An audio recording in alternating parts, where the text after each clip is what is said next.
原來澳門嘅的士係黑色嘅，好特別喎。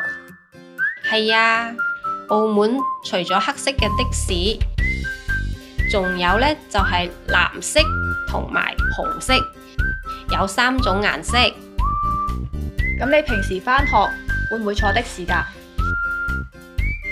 我坐過啦，平時落雨嘅時候，爸爸會帶我坐的士一齊返學。我落雨嘅時候都唔會坐的士㗎，我係行路返學嘅，我連遮都唔會帶添。哇，咁咪會成身濕晒咯？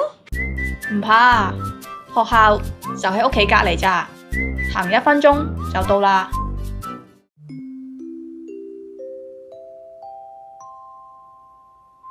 的士嘅手語點打呢？的士，的士，星期一手語，下次見，拜拜。